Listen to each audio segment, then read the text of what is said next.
নারে গৌসিয়া বললাম, গৌসুল আজম মাইজভান্ডারির কথা বললাম। ভাই গৌসুল আজম মাইজভান্ডারি, গৌসুল আজম আব্দুল কাদের জিলানি, দুনিয়ার সমস্ত অলিরা আমার মৌলা আলী শের খুদার তুতু মুবারকের সৎকা। তো ওইখানে শিয়ার কি আছে? গৌসুল আজম মাইজভান্ডারিকে মাথার তাজ বানিয়েছি মৌলা আলীর ছেলে হওয়ার কারণে। আমরা তো অন্য কোনো কারণে গৌসুল আজমকে মাথায় নিয়ে নেই। আল্লাহু আকবার, আল্লাহু আকবার। আমরা আসলে ভীত হয়ে গেছি না? আমরা ওই যে একটা আক্রমণে মানুষের আক্রোশে পড়তে পড়তে বয়ে নারে হায়দারি বলতেও ভয় পাচ্ছি। কোন জায়গায় চলে আসলাম? কোন ইসলাম নিয়ে চর্চা করতেছি? কাদের ঘরের ইসলাম? কাদের ঘরের ইসলাম? বুখারী শরীফের হাদিস বলতেছি, আলিয়ুম মিন্নি, আল্লাহ রাসূল বলেন আলী আমার থেকে, ও আনা মিন আলী, আমি আলী থেকে। এটা বুখারী শরীফ, এটা পড়ি না আমরা? বুখারী শরীফ পড়াতে হয় না এখানে কোথাও? কোন মাদ্রাসায় বুখারী শরীফ নাই? রাসূল বলেছেন আলিয়ুম মিন্নি। বাইরের মানুষ জানে, বাইরের মানুষ জানে যে মাওলা আলী শের খুদা হাজা আবু তালেব রাদিয়াল্লাহু তাআলা আনহুর ছেলে, কিন্তু আমি জানি সে আমার নফস। আমরা এক আত্মার দুই ফুল। আলিয়ুম মিন্নি ও আনা মিন আলী, আল হুসাইনু মিন্নি ও আনা মিন হুসাইনও আছে, বুখারী শরীফে হাদিসটাও আছে, আলিয়ুম মিন্নি ও আনা মিন আলী। ভাই এই ওয়াজ মৌলবীরা করে না, বুখারী শরীফ পড়ে এটা বলে না।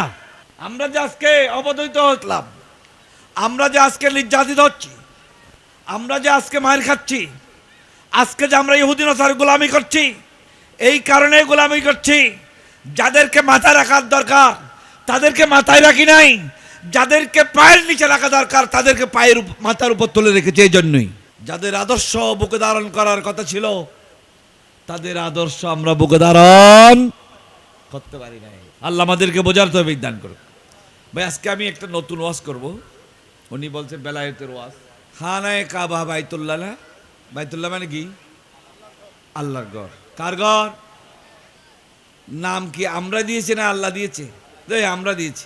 এটা যে আল্লাহর ঘর, এটা নাম আমরা দিয়েছি। আল্লাহ বলতেছেন না, এটা আল্লাহ বলতেছেন এটা আমার ঘর না। আল্লাহ বলতেছেন কোরআন মাজিদে, ইন্না আউওয়ালা বাইতিন উদিয়া লিন-নাস, এটা আমার ঘরে না, আমি কোনো ঘরে থাকি না। আল্লাহ কি কোনো ঘরে থাকে? আমার ছেলে, ছোট ছেলেটা যদি আমার সাথে হজ করতে যায়, সে মনে করবে বয়স ছোট 7-8 বছরের, ভাই আমার ঘরে আমি থাকি বাবা, তা আল্লাহর ঘরে তো আল্লাহ থাকবে, দরজাটা খোলো আমি একটু আল্লাহকে দেখবো, বলবে না? আল্লাহ তো কোনো ঘরে থাকে না, আল্লাহকে কোনো ঘরে আবদ্ধ করা যায় না, আল্লাহকে কোনো কাল স্থান দিয়ে আবদ্ধ করা যায় না।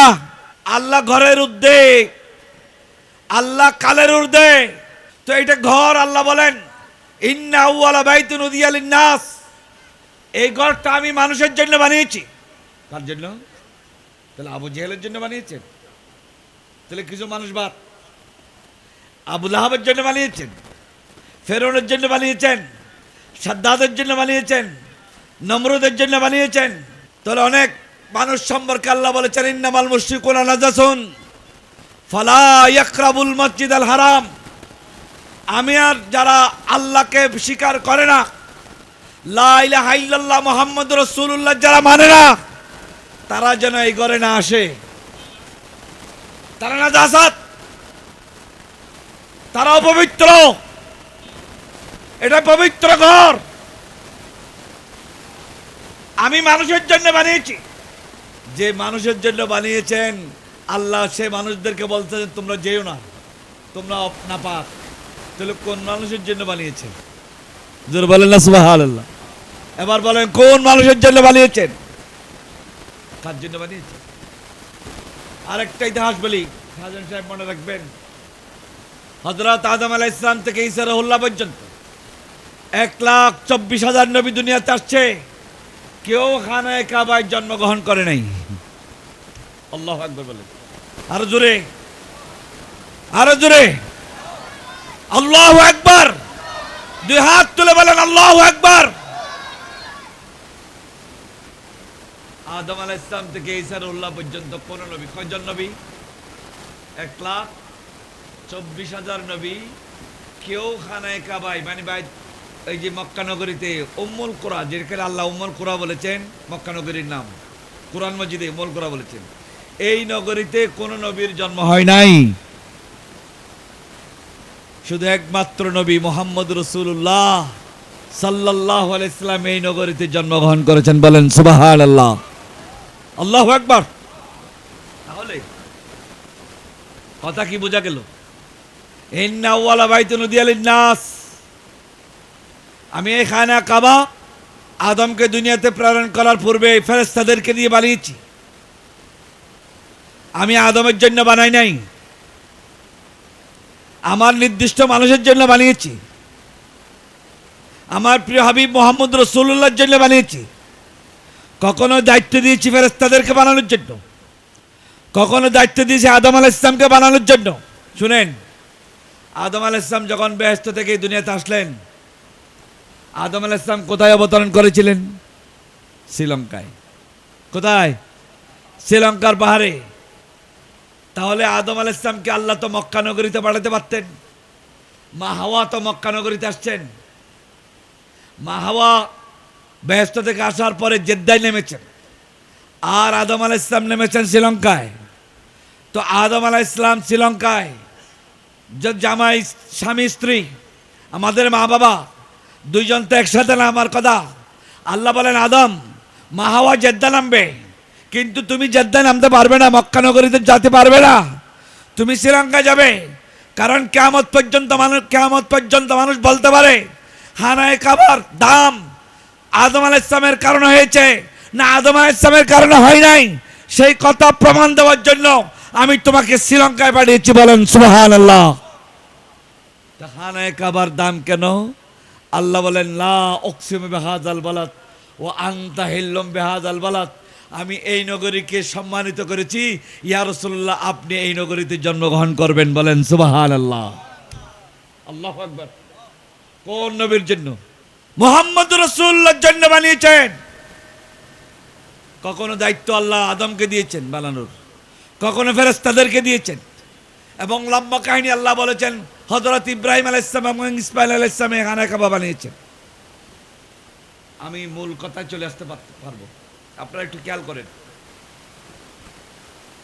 পরবর্তীতে হযরত ইব্রাহিম এবং ইসমাঈল বানিয়েছে কি?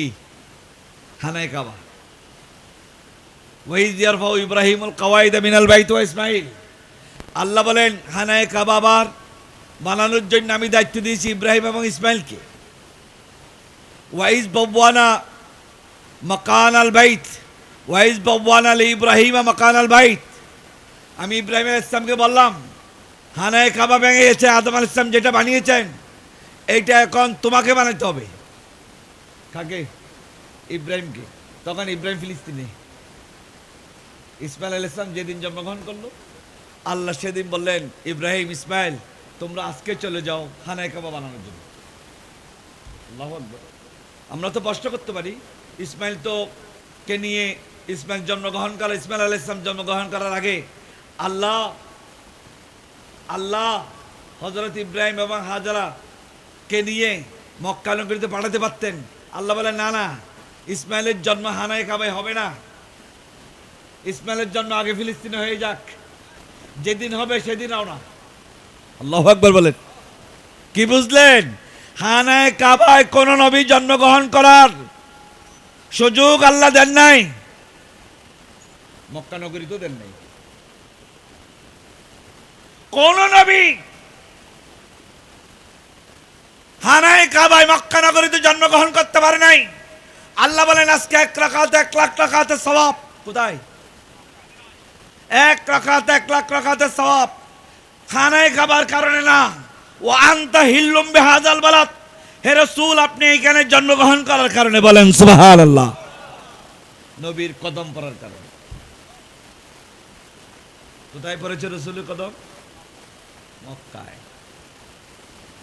ভাই রাসূলের সেই ভাই আলী সম্পর্কে রাসূল বলতেছেন আনতা আখি ফিদ দুনিয়া ওয়াল আখিরাহ। আল্লাহু আকবার। তুমি আমার ভাই দুনিয়াতেও এটা কোথাও গদির হুমে বলেছিল। গদির হুমে রসুল করিম সাল্লাল্লাহু আলাইহি ওয়াসাল্লাম আসতেছেন, সাহাবায়ে কেরামদের কয়েকজন কিছু একটা নিয়ে প্রশ্ন করছিলেন। রসুল বসলেন সবাইকে নিয়ে, মানে 1,00,000 সাহাবীকে নিয়ে বসলেন একটা জায়গায়, গদির হুম, গদির মানে পুকুর, পুকুরের পাড়ে বসলেন, পানির পাশে। তো একজনকে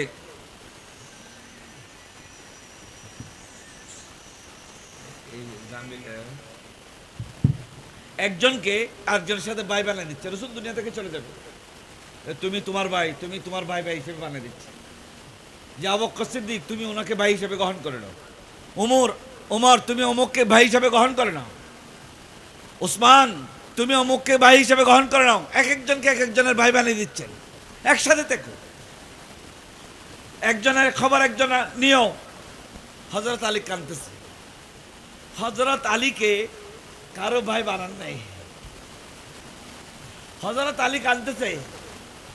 তো রাসূল জিজ্ঞাসা করলেন, আলী আরে তুমি কেন কাঁদতেছো? তো হযরত আলী বললেন, আপনি সবাইকে একজন একজন ভাই উপহার দিচ্ছেন, আমাকে তো কাউকে দিলেন না। আরে যার হাতে রেখার সাথে যার মিল, আমি তাকে তার ভাই বানিয়ে দিয়েছি। তোমার হাতে রেখার সাথে কারোর সাথে মিল নাই, আমি রসুলের সাথে মিল। যার হাতে রেখা যার সাথে মিল, আমি তাকে তার ভাই বানিয়ে দিয়েছি। তোমার রেখা তো দুনিয়ার কারোর সাথে মিলে না, আমার রেখা ছাড়া। সুতরাং আনতা আখি ফিদ দুনিয়া, যেহেতু আমাদের দুজনের হাতে রেখা একই, তুমি দুনিয়া তো আমার ভাই, আখিরাত তো আমার ভাই। আল্লাহু আকবার বলেন আরো জোরে। হযরত আলীকে চিনছে রাসূল মক্কা নগরীতে আসবেন, এই কারণে আল্লাহ খানায়ে কাবা বানিয়েছে। কি কারণে?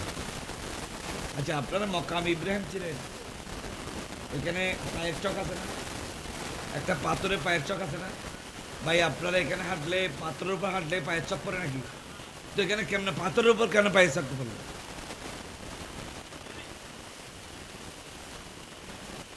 হযরত ইব্রাহিম আলাইহিস সালাম তো অনেক পাথরের উপর হেঁটেছেন, কোন পাহাড়ের কোন পাথরের উপর তো চক পড়ে নাই, এটার উপর কেন?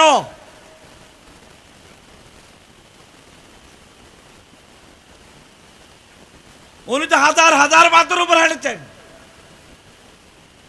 কোন পাথরের উপর পায়ের চক পড়ে নাই। এই মকামে ইব্রাহিমের উপর কেন পায়ের চক পড়লো? ভাই পায়ের চক এটা প্রথমে পড়ে নাই। খানায়ে কাবা শেষ করার পরে, বানানো শেষ করার পরে তিনি আল্লাহর কাছে দোয়া করলেন, রব্বানা তাকাব্বাল মিন্না ইন্নাকা আনতাস সামিউল আলিম। আল্লাহ তুমি আমার এই খানায়ে কাবার নির্মাণের দায়িত্ব দিয়েছো, আমি এটা শেষ করেছি, আল্লাহ তুমি কবুল করে নাও। হযরত রাসূল করিম সাল্লাল্লাহু আলাইহি সাল্লাম এখানে ফোন আসছে, আল্লাহ কবুল করে নিলেন। বলে আমি তো করে নিলাম, ঠিক আছে। যে কোনো মানুষ কাজ করলে আমি তার কাজের পরিশ্রম একটু দিব, তোমারটা কবুল করলাম, আরো কিছু চাও? রব্বানা রব্বানা ওয়াজআলনা মুসলিমাইনা লাক।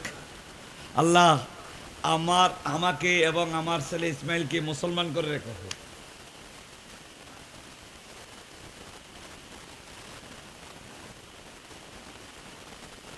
ওয়ামিন যুররিয়াতিনা মুসলিমাতান লাক, আমার বংশে একটা মুসলিম উম্মাহ দান করো, মুসলিম উম্মাহ। আমার বংশে একটা মুসলিম উম্মাহ দান করো। ওয়া আরিনা মানাসিকানা, এবং তোমার ইবাদত করার কিছু রুলস রেগুলেশন দাও। আর জোরে বলেন না সুবহানাল্লাহ। আল্লাহ বলে সব দিলাম, আর কিছু? কারণ ইব্রাহিম আলাইহিস সালামের মনের ভিতর কি আছে এটা আল্লাহ জানে। আর কিছু চাও? বলছো আল্লাহ আমি তো আসল জিনিসটা চাই না, যেটা মনের ভিতর আছে, তুমি তো মনের খবর জানো। আল্লাহু আকবার। এরপরে বলছে রব্বানা ওয়াবআস ফীহিম রাসূলাম মিনহুম, আল্লাহ তুমি যেই নবীর জন্য এই ঘর বানাচ্ছ সেই নবীকে আমার ছেলে ইসমাইলের বংশ পাঠাও। যে নবীর জন্য তুমি হানায়ে কাবা বানিয়েছো ফেরেশতাদেরকে দিয়ে, সেই নবী মুহাম্মদ সাল্লাল্লাহু আলাইহি সাল্লামকে আল্লাহ তুমি আমার বংশ ইসমাইলের বংশ পাঠাও। যেই হানায়ে কাবা তুমি আদমকে দিয়ে বানিয়েছো, সেই নবীকে আমার ইসমাইলের বংশ পাঠাও। যেই নবীর জন্য আমি ইব্রাহিম বুড়ো অবস্থায় এই হানায়ে কাবা বানিয়েছো আল্লাহ, সেই নবী আমার ইসমাইলের বংশ পাঠাও। তখন আল্লাহ রহমত এত বর্ষিত হচ্ছিল যে পাথর নরম হয়ে হযরত ইব্রাহিম আলাইহিস সালামের পাকে নিজের বুকের মধ্যে জড়িয়ে নিয়েছে। বলেন সুবহানাল্লাহ। এই কারণেই ওই যে মাকাম ইব্রাহিমের মধ্যে পায়ের ছক। কথাটা বুঝতে পারছি? ক্লিয়ার ভাই? এখানে এই পাথরের তো আর কোনো এই পাথরের তো আর কোনো অন্য কোনো কারণ নাই যে এটা এত তাজিম কেন। এটা কোথায় আছে দেখেন, বলেন তো আপনারা। মাকাম ইব্রাহিম এখন কোথায় আছে? না না, কোথায় আছে আপনারা দেখেন নাই? হানায়ে কাবা হযরত আসওয়াদ আছে না, হযরত আসওয়াদের সাথে লাগানো একটা গম্বুজ দিয়ে মাজারের আকৃতি করে, একটা মাজারের আকৃতি করে গম্বুজ দিয়ে উপরে এই মাকাম ইব্রাহিমকে কি করে রাখা হয়েছে? সংরক্ষণ। এখন তো অলিদের মাজারে গম্বুজ দেওয়া, ইমাম হোসেনের মাজারে গম্বুজ থাকা হারাম, শিরিক। তো তুমি ওই পাথরের উপর গম্বুজ কেন দিলা? আমাদের দেশের মৌলবীরা বলে যে গম্বুজ দেওয়া নিষেধ, খারাপ। তো ওই মাকাম ইব্রাহিমের উপর গম্বুজ কেন? এটা তো পাথর, বাজার না। তো পাথরকে তুমি গম্বুজ দিলা জায়েজ। আর আল্লাহর ওলি মওলা আলী শের খোদা, ওই যে আমি শাহজাহান ভাইকে বলতেছি জিয়ারত করতে যেতে হবে।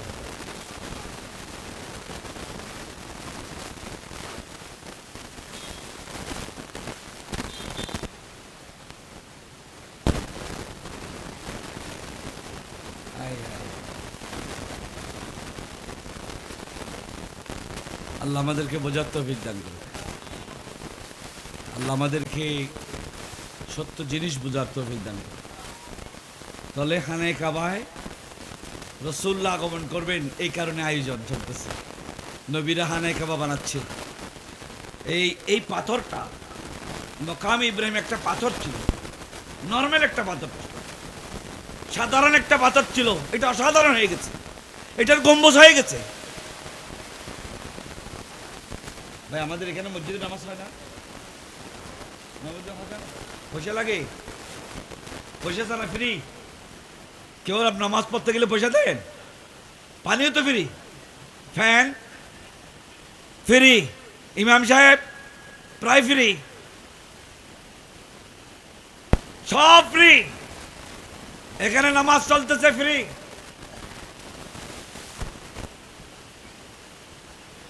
হকে লা ইলাহা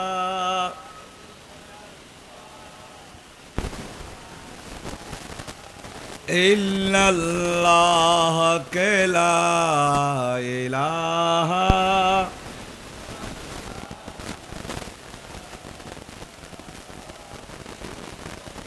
ये दौर अपने इब्राहीम की तलाश में है, सनम कदा है जहाँ ला इलाहा,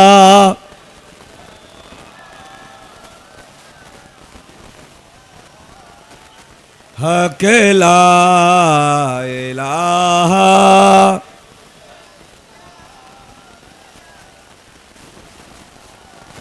हक ला इलाहा।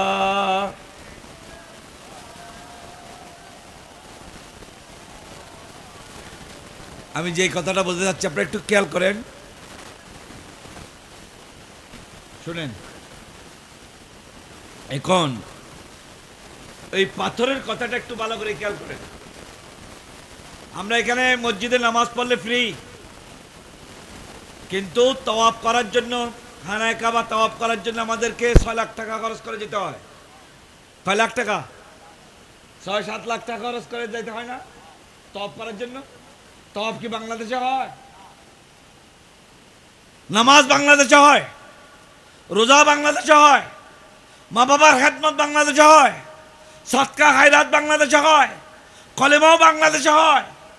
কিন্তু তওয়াফ একমাত্র ইবাদত যেটা খানায় কাবায় যেতে হয়। কোথায় যেতে হয়? এইখানে আমরা নামাজ পড়লে কেবলা কোন দিকে? আর পশ্চিম দিকে না, খানায় কাবার দিকে। মুতাওয়াজ্জিহান ইলা জিহাতিল কাবাতিশ শরীফা।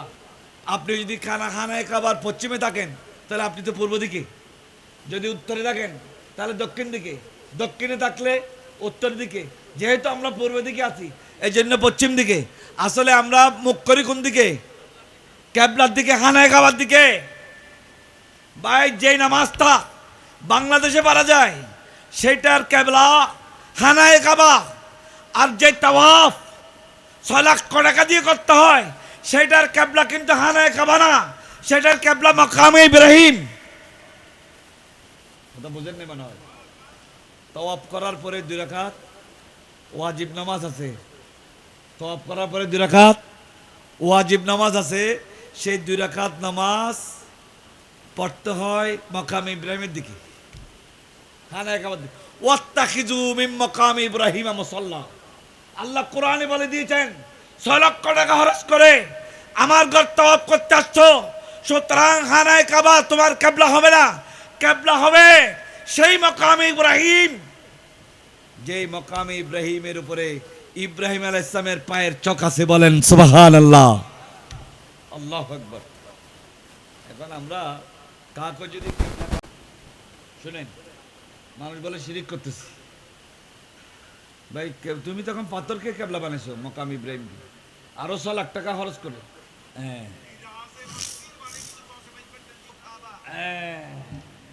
নকল দর তোর দুনিয়াদারি, আসল দর তোর মাইজ ভান্ডারে। মন হংকারে দিন কাটালি, মানুষ ছবি কেমন করে। তোর সাধন ভজন নষ্ট হইল, তোর সাধন ভজন নষ্ট হইল, হিংসা নিন্দা অহংকারে। মন অহংকারে দিন কাটালি, মানুষ হবি কেমন করে। আল্লাহু আকবার।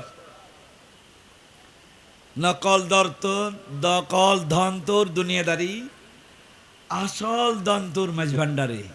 মন অহংকারে দিন কাটালি, মানুষ হবি কেমন করে। তো মাকামে ইব্রাহিমে ওইদিকে নামাজ পড়তে হয়। ভাই, দুনিয়াতে রসুল খানায় কাবায় আসছেন, মক্কা নগরীতে বক্কায় আসছেন,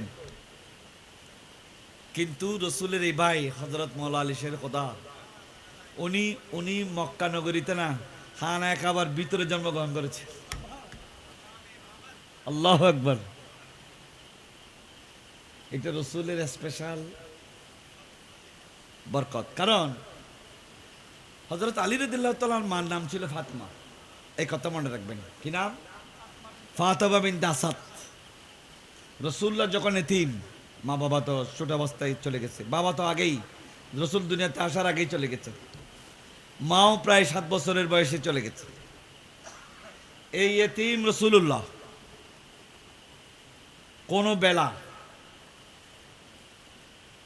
হযরত মাওলা আলী শের খুদার ঘরে, মানে খাজা আবু তালেবের ঘরে কোনো রান্না খাওয়া হতো না মুহাম্মদ রাসূলুল্লাহ এতিম অবস্থায় গ্রহণ না করলে। আল্লাহু আকবার বলে। ফাতেমা বিনতে আসাদ, আপনারা বলেন আবু তালেব, খাজা আবু তালেব ভালোবাসতেন। আরে ফাতেমা বিনতে আসাদ নিজের ছেলের চেয়েও বেশি মহব্বত করতেন রাসূলুল্লাহকে। নিজের ঘরের স্বামীকে, স্বামী খাজা আবু তালেব ঘরে ঢুকছেন, বলছে খানা দাও, বলে খানা দেওয়া যাবে না, এখনো মোহাম্মদ আসে নাই। কোন পরিবারে মাওলা আলী আসতেছেন? কোন পরিবারে মৌলা আলী আসবেন? যেই মা ফাতেমা বিনতে আসাদ রাসূলুল্লাহকে না জানিয়ে জীবনে কোন আহার গ্রহণ করে নাই, সেই ফাতেমা বিনতে আসাদ মৌলা আলী শের খুদাকে যখন পেটে ধারণ করলেন, পেটে ধারণ করে খানায় কাবা তওয়াফ করতেছে। কি খানায় কাবা তওয়াফ করতেছে। তওয়াফ করার এক সময় জিবরাইল এসে বললেন, দরজা খুলে গেছে খানায় কাবা, বলছে আপনি ভিতরে ঢুকে এলেন। সুবহানাল্লাহ। মৌলা আলী শের খুদা দুনিয়াতে আসবেন। আল্লাহু আকবার বলেন আরো জোরে। রাসূলুল্লাহর বরকতে মক্কা নগরী বরকতময় হয়েছে। আর সেই রাসূলের করিমের বরকতে মৌলা আলী শের খুদা খানায় কাবায় জন্মগ্রহণ করেছে। বলেন সুবহানাল্লাহ। আমরা সবার নারা লাগাই, আমাদের পীর সাহেবের পীরের ছেলের নারা। আপনি গৌসুল আজম মাইজভান্ডারের কয় পুরুষ পরে? হ্যাঁ, গৌসুল আজম মাইজভান্ডারের কয় পুরুষ পরে? 4 পুরুষ। গৌসুল আজম মাইজভান্ডারের রাসূলুল্লাহর কয় পুরুষ পরে? 27 পুরুষ। আমরা 4 পুরুষ পরে ওনাকেও নারা দিই। ওনার বংশ আসলে ওনাকেও নারা হবে। কিয়ামত পর্যন্ত সমস্ত ওলাদ রাসূলের নারা হবে। ভাই, যার বরকতে যে মৌলা আলী শের খুদা রাসূলুল্লাহ বলেছেন লিকুল্লি নাবিয়্যিন যুররাতুন মিন আসহাবিহিম, সমস্ত নবীদের বংশ তাদের পৃষ্ঠদেশ থেকে বের হয়েছে। আমি মুহাম্মদের বংশ, ওয়া যুররিয়াতি মিন সুলবি আলী, আমি রাসূলুল্লাহর বংশ মৌলা আলী শের খুদার পিঠ থেকে বের হবে। বলেন সুবহানাল্লাহ। ভাই, মৌলা আলীর অবস্থান কোথায়? আমরা কার নারা বন্ধ করে দিয়েছি বলেন? মৌলানা আহমদুল হক সাহেব কোন আলীর নারাটা বন্ধ করে দিলাম? এই ওয়াহাবিদের কপ্তারে করে সুন্নিরা বন্ধ করে দিচ্ছে। এটা কে ফতোয়া দিচ্ছে না? কে ফতোয়া দিচ্ছে? মৌলা আলী কিসের ইয়ার? মৌলা আলী তো আমার রাসূলের। বুখারী শরীফে বাবে আছে, এটা বাবের হাদিস। আনা মিন আলিয়িন ওয়া আলিয়্যুম মিন্নি, আলিয়্যুম মিন্নি ওয়া আনা মিন আলী, আল হুসাইনু মিন্নি ওয়া আনা মিনাল হুসাইন। এরকম এই হাদিসটাও আছে। আবার আলীর ব্যাপারেও বুখারী শরীফ আছে, আলিয়্যুম মিন্নি ওয়া আনা মিন আলী। এরপরও আলীর নারা। এইটা কি সমস্যা? আমি তো বুঝলাম না এখানে সমস্যা কোথায় আমাদের।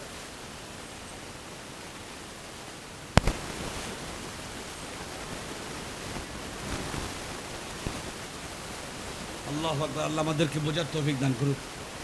আল্লাহ আমাদেরকে গোসপাকের নারায় বসে আছে, ফাতিহা দম করতেছেন। সব সমস্ত ওলাদ রাসূলের সমস্ত গোস আব্দাদের হবে, এদের অবদান আছে। এই কারণে অবদান আছে, তারা আলীর সন্তান। রাসূলুল্লাহ নিজে বলেছেন লিকুল্লি নাবিয়্যিন যুররিয়া, সমস্ত নবীদের বংশ আছে মিন আসলাবিহিম, তাদের পিঠ থেকে বের হয়েছে। আর আমার বংশ আলীর পিঠ থেকে। আল্লাহু আকবার।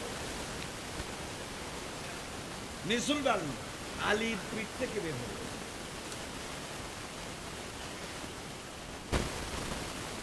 ভাই, এই কথাগুলো, এই হাদিসগুলো কেউ বর্ণনা করতেছে না বইয়ে। অন্যরা ওয়াহাবি বা অন্য কেউ এটা বন্ধ করলে, মোহাম্মদ বিন আব্দুল ওয়াহাব নাজদ, ওর বাস আব্দুল্লাহ বিন বাস কি আছে, এরা বন্ধ করলে এক কথা, আলবানি। কিন্তু আমরা যারা সুন্নি, আমরা যারা হানাফি, আমরা যারা কাদেরি, আমরা যারা মাইজভান্ডারি, আমাদের এখানে কেন বন্ধ হবে? আমাদের মূল গুড়া তো আলীর কাছে।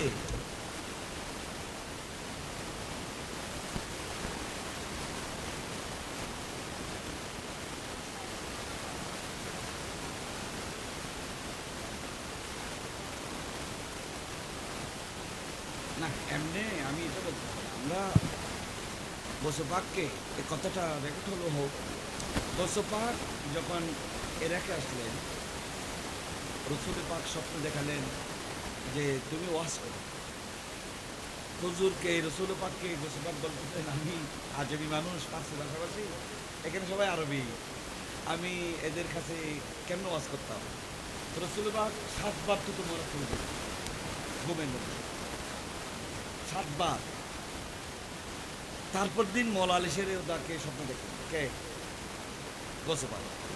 মৌলা আলী বললেন, এই গোসপাক, এই আব্দুল কাদের, যাও মুখ খোলো, তোমার পথে ভয় লাগতেছে, আমি তুতু দিই, আর ভয় থাকবে না। তো আলী রাদিয়াল্লাহু তাআলা 6 বার দিলেন। গোসপাক জিজ্ঞেস করতেছেন, রসুল পাক 7 বার দিয়েছেন, আপনি 7 বার দেন না, রসুলের সমান হবো না, আমি সবারই দিই। ভাগ্যে যে গোসপাক আজকে সারা দুনিয়া 4 জন টাকা নারায় গোসে চলতেছে, উনি তো মৌলা আলী শেরে খোদার ছোট মোবারকের ফল।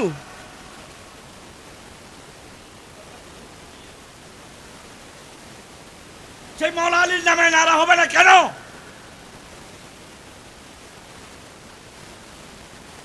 হুজুররা তো এগুলো নিয়ে ওয়াজ করেন, গোসপাককে সম্মান করলে এটা বলে না মৌলা আলী শেরে খোদা সবার ছোট মোবারক পেয়েছে। গোসপাক রসুলের ওলাদ তো না, আসলে আওলাদ তো আলী। রসুল বলে গেছেন, আলীর ওলাদ গুলো আমার ওলাদ, আলীর ওলাদ গুলো আমার ওলাদ। কারণ হাসান হুসাইন রসুলের আলীর ছেলে, রসুল বলছেন আমার ছেলে। কোরআন মজিদে বলছে আলীর ছেলে না রসুলের ছেলে। হাসান হুসাইনকে কার ছেলে বলেছেন? কোরআনে রসুলের ছেলে বলেছেন। আল্লাহ বলেছেন তাআলা আবনানা ওয়া আবনাকুম, এই রসুল আপনি তাদেরকে বলে দেন, কুল নাদু আবনানা ওয়া আবনাকুম ওয়া নিসানা ওয়া নিসাকুম। যখন এই আয়াত নাযিল হলো, আয়াত মুবাহালা, তখন আল্লাহ বলেছেন, হে রসুল আপনি আপনার ছেলেদেরকে ডাকেন। ছেলে তো একজনের দুনিয়াতে নেই, হাসান হুসাইন ছিল। তা আল্লাহ কি ভুল বলেছেন? আল্লাহ তো বলছেন হাসান হুসাইন রসুলের ছেলে। বাস্তবে রসুলের ছেলে না আলীর ছেলে? তা আলীর ছেলেকে রসুলের ছেলে বাদীকে দিয়েছেন। তো আপনার যদি এখন আপনার ক্ষমতা থাকে, আল্লাহর কথাটাকে আপনি ক্যান্সেল করেন। হ্যাঁ, ওই যে তো আছে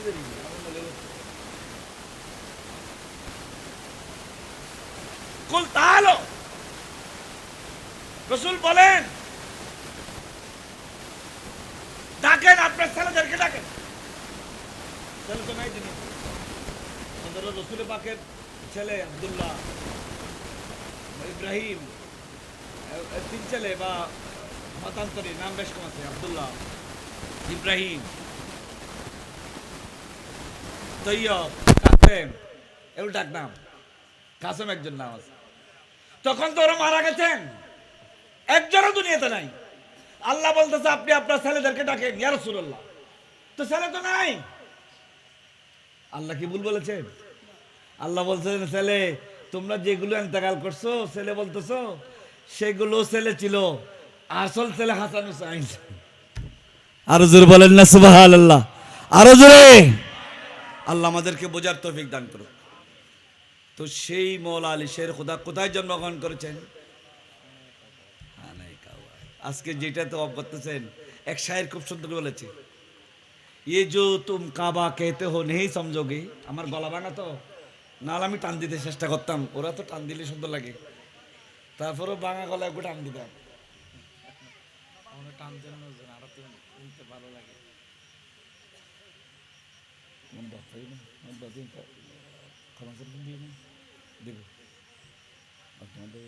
সেটিং আমি আগে দিব কথা। ये जो काबा तुम कहते हो तुम नहीं समझोगे, ये घर पुराना मेरे हुसैन का है, ये घर पुराना मेरे हुसैन का है। मौला আলী শের খোদা খানায় কাবার জন্মগ্রহণ করেছেন। ভাই যে যেখানে জন্মগ্রহণ করে সেটা তার ঘর, এটা হুসেনের ঘর। আল্লাহ আমাদেরকে বোঝার তৌফিক দান করুন। আল্লাহ আমাদেরকে আহলে সুন্নাত ওয়াল জামাতের উপর অটল থাকার তৌফিক দান করুক, আহলে বাইতে আত্মারকে মহব্বত করার তৌফিক দান করুক। একটা কথা মনে রাখবেন, এই মুসলমানদের যে বিপর্যয় হয়েছে, মুসলমানদের যে বিপর্যয় হয়েছে এখন, এবং খোলাফায়ে রাশিদিনের পরে যে বিপর্যয় হয়েছে, এগুলো সবগুলো বিপর্যয়ের পিছনে আহলে বাইতের সাথে বিরোধের কারণ হয়েছে। আহলে বাইতের সাথে বিরোধতা যেখানে হয়েছে সেখানে মুসলমানদের বিপর্যয় হয়েছে, আর আহলে বাইত যেখানে গেছে সেখানে ইসলামের পতাকা উদিত হয়ে গেছে।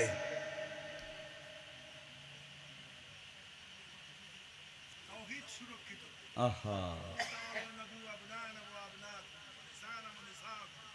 ওয়া আনফুসানা ওয়া আনফুসাকুম ফানাজআল লানাতাল্লাহি আলাল কাযিবিন।